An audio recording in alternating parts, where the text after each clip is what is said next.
Welcome back to the Speaking and Communicating podcast. I'm your host, Roberta Ndlela. If you are looking to improve your communication skills, both professionally and personally, this is the podcast you should be tuning into. Communication and soft skills are crucial for your career growth and leadership development. And by the end of this episode, please log on to Apple and Spotify and leave us a rating and a review. Now let's get communicating with our guest today, Stephanie Peirolo. She is an author, executive coach, and business badass who is a non-adjacent recovering alcoholic, and a powerful story that she's going to share with us pertaining to that. And before I go any further, please welcome her to the show. Hi, Stephanie. Hello, thank you for having me, Roberta. My absolute pleasure. Welcome to the show. I always say that, well, they do say that we are who we define ourselves as. So when I wanted to introduce you, the non-adjacent recovering alcoholic part, I wanted to call that a story rather than who you are. Okay, and so the non-adjacent part means that I am a member of a religious community. It's called the Congregation of the Sisters of St. Joseph of Peace. I'm not a nun, I'm something that's called an associate. It is a group of pretty radically committed social justice focused nuns and associates. And I'm not actually even Catholic anymore. That is not a requirement, but it's been very useful for me to be part of a community. You know, I've written this book, The Saint and the Drunk, which is giving advice. It's talking about decision making, and a lot of times when I talk about the book, people will ask me, well, they'll think of me as like a self help author, which is kind of a double-edged sword. And sometimes what will come up in reference to people who write what are considered to be self-help books is kind of, who do you think you are? Or the sense of like, how do you stay accountable? Like, why do I think that I can write a book about intentional decision making and spiritual practice? And part of the reason is because I am in a community of people who know more than I do. And that's been really helpful for me in writing the book, in promoting the book, is to recognize that I am responsible to a group of mostly women who are so much wiser and more spiritual than I, that it keeps me humble and it keeps me grounded, which has been very useful for this process. Would you call them your accountability partners? Um, I mean, I suppose in any all communities and relationships can be accountability partners. I think it's deeper than that. It's having a space where I can go in and have an orientation where I am the learner, not the teacher. And I'm sure a lot of your listeners who are leaders understand this, right? If we go to our jobs all day, every day, and we're the ones making the decisions, we're the ones telling people what to do, sometimes it can be easy to carry that home, right? Like my husband and I are both in leadership positions, and sometimes we'll check each other when we get home. I'm like, I'm sorry, where do you think you are right now?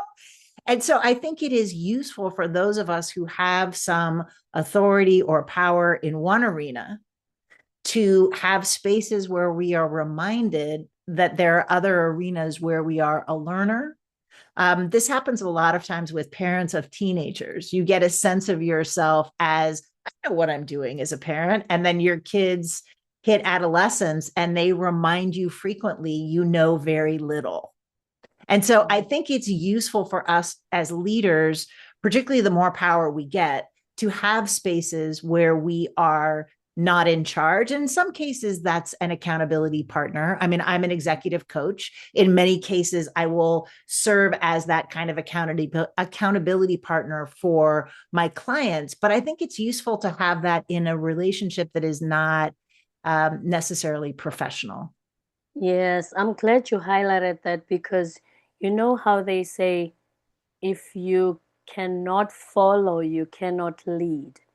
And we always remind leaders that you don't have to know everything, and it's okay to be in a learner position sometimes. Right.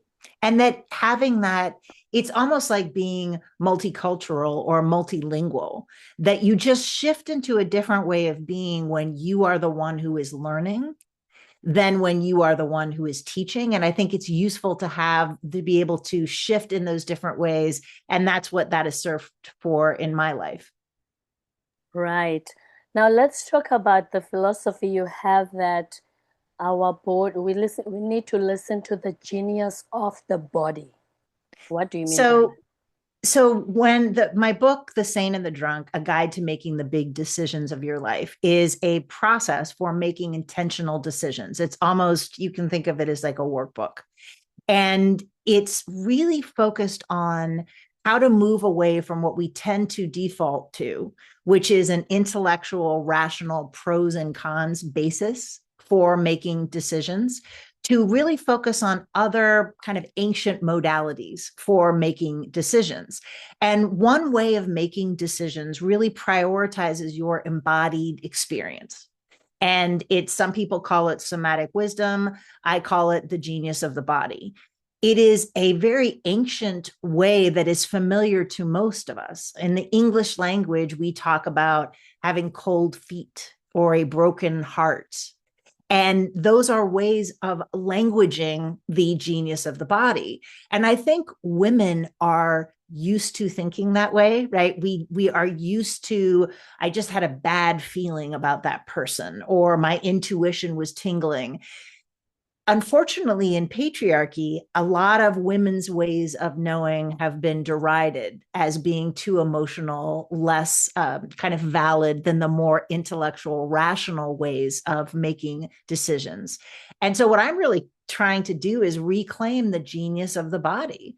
And if we are trying to make deep, important decisions, like, do I want to change careers? Do I want to move to another country? That's such a personal decision that we need to develop our own inner compass.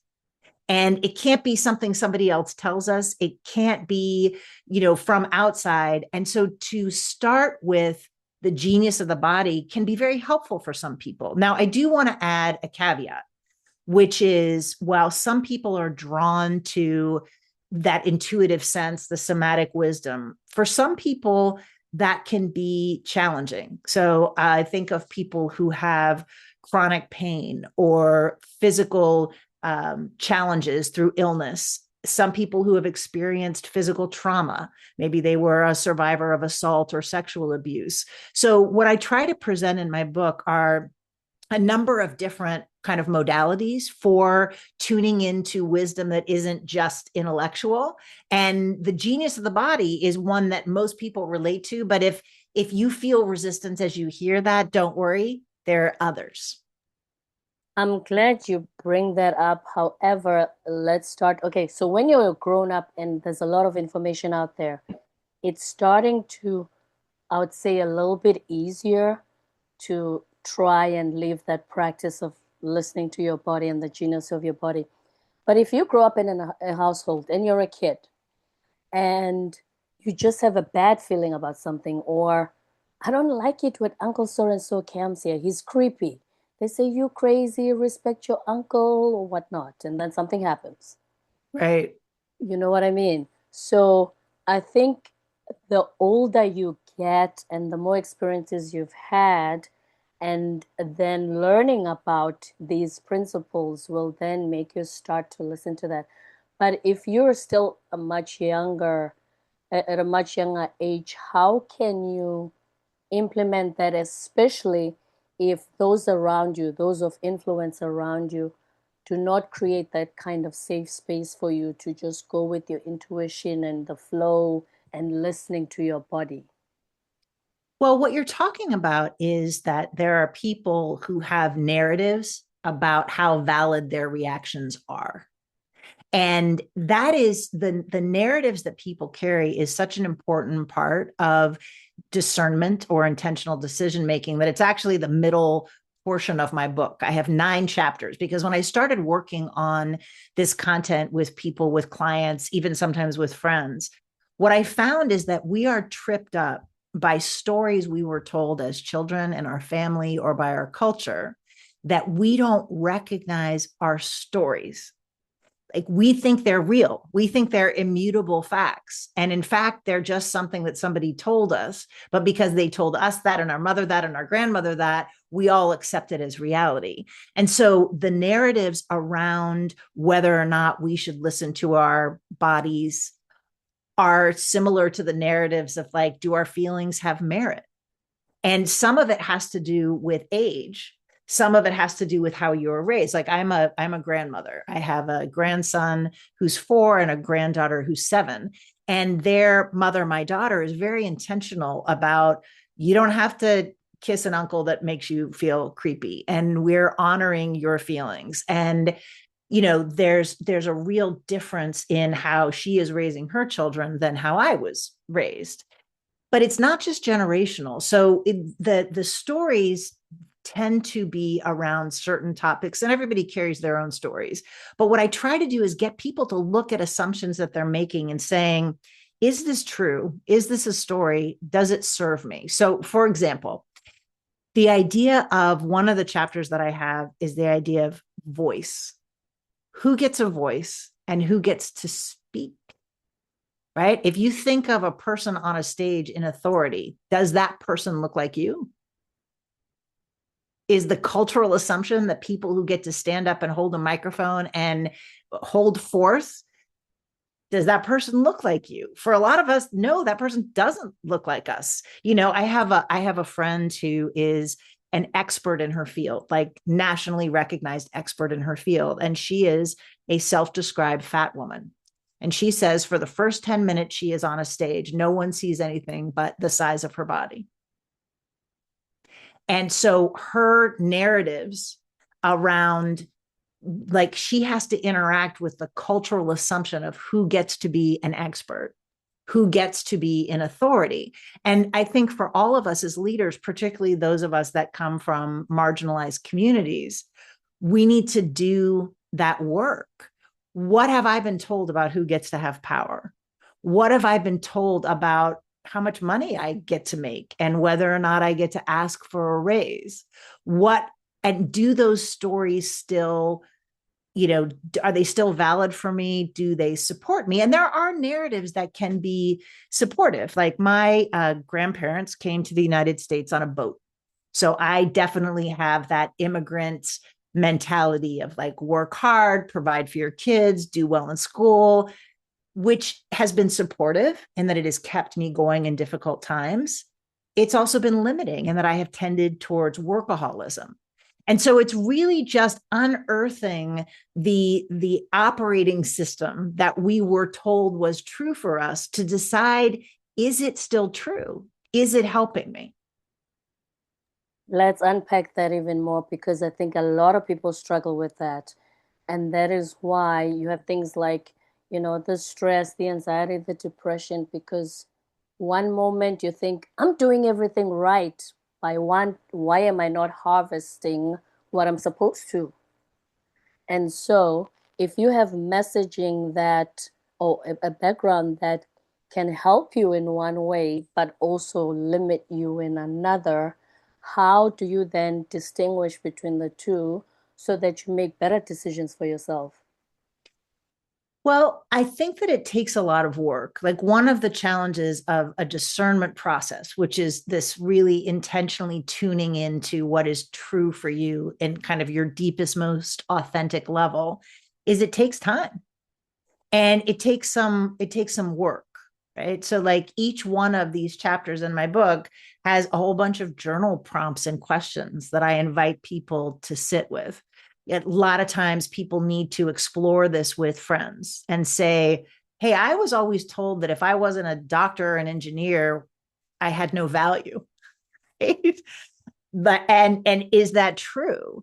Right. I mean, women who don't have children might have been told by their family that they are less than in some way, in subtle or not so subtle ways. So sometimes we just have to see them. And I think the challenge of unearthing these narratives is that it can bring up a lot of pain, it can bring up anger, but it is important to see them. It's like otherwise you're just like kind of walking around in the dark in a strange house, bumping into furniture. And this is just a way to turn on the light and say, oh, there is a large impediment there.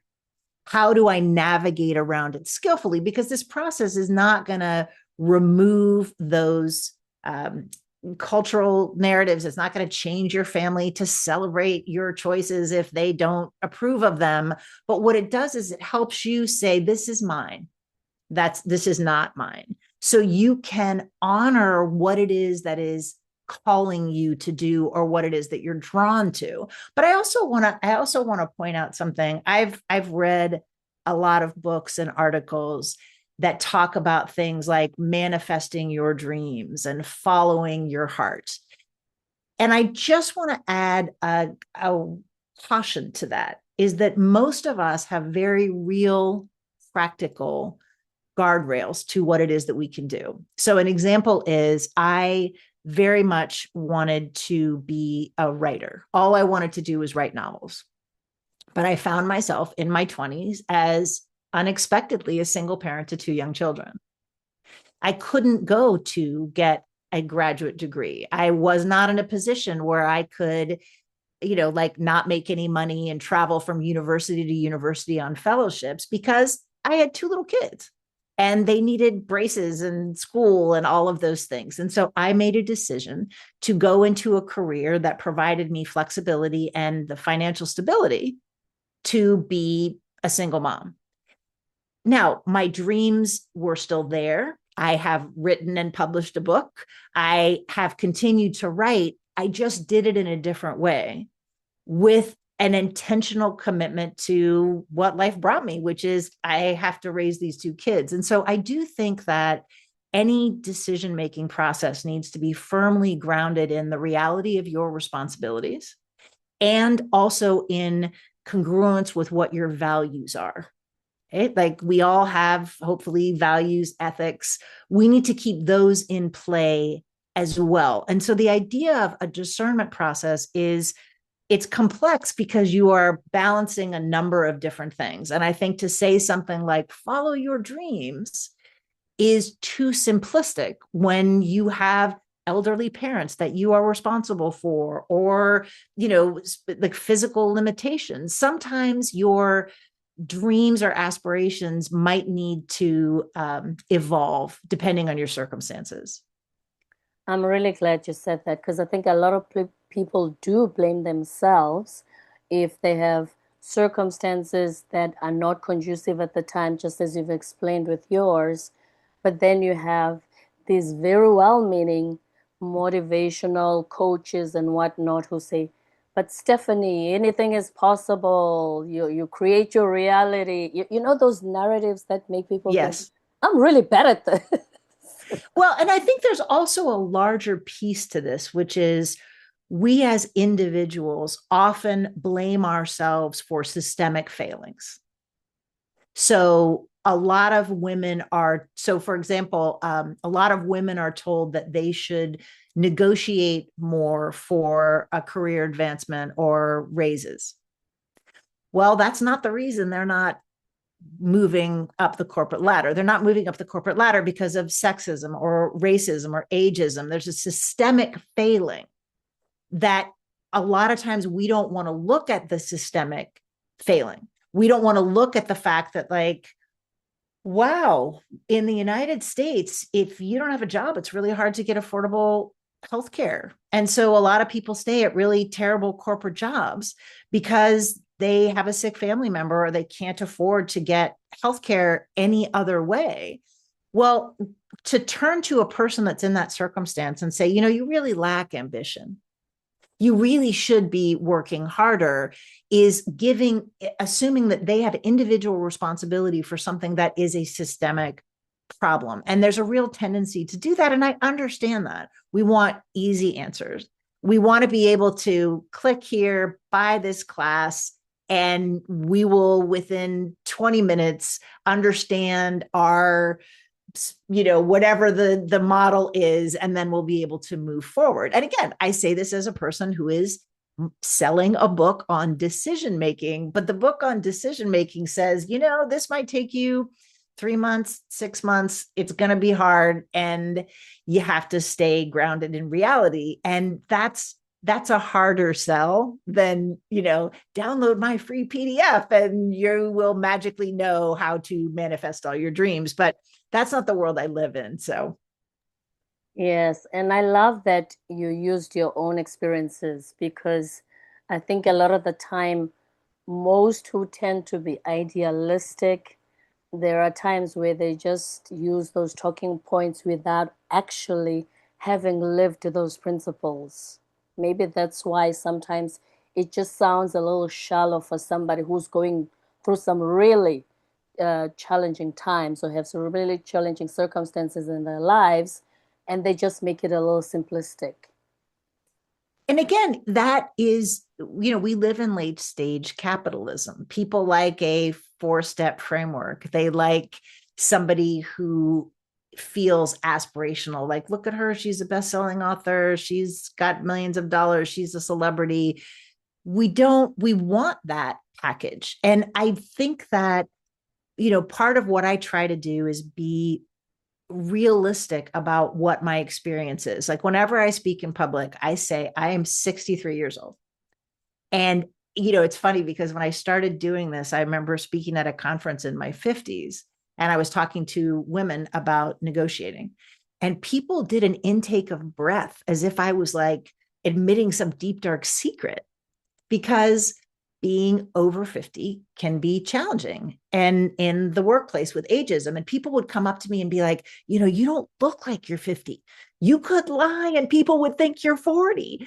And I'm like, but that assumes that there's something wrong with being 63, that I should pretend to be less than 63. I was born in 1962. That is the reality of my experience. And I have a knowledge and experience and a depth of wisdom that is of value.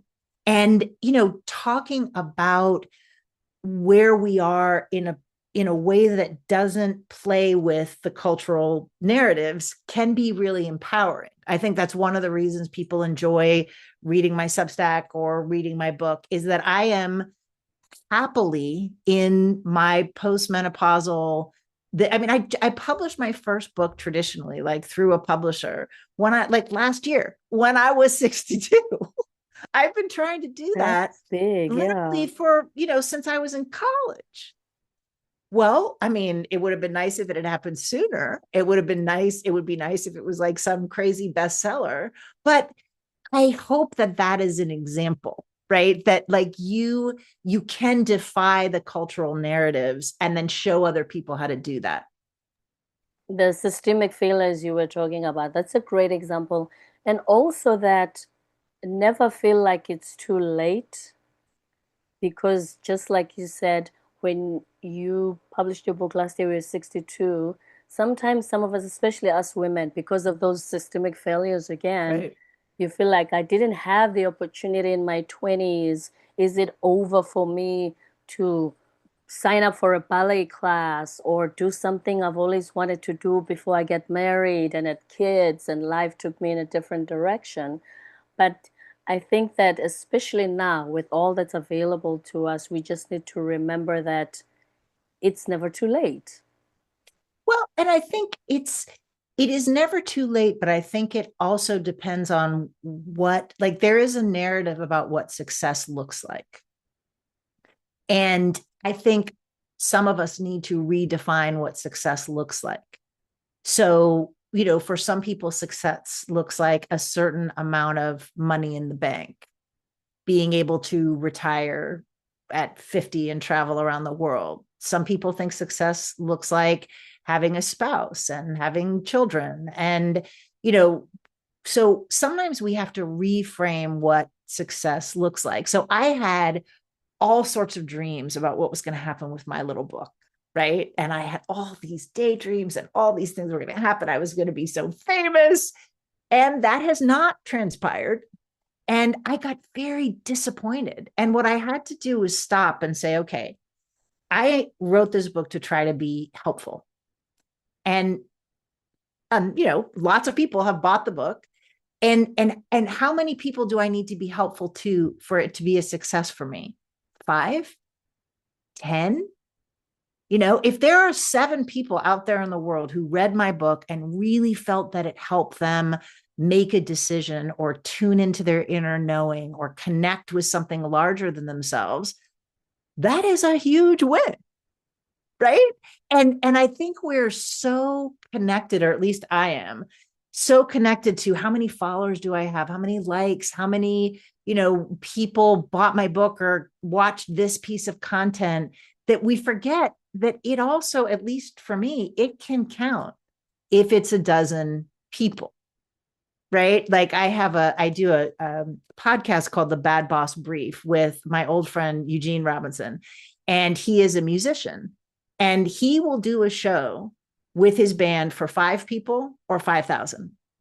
He said, because even if it's 5 people, they showed up, and I'm going to honor the fact that they showed up.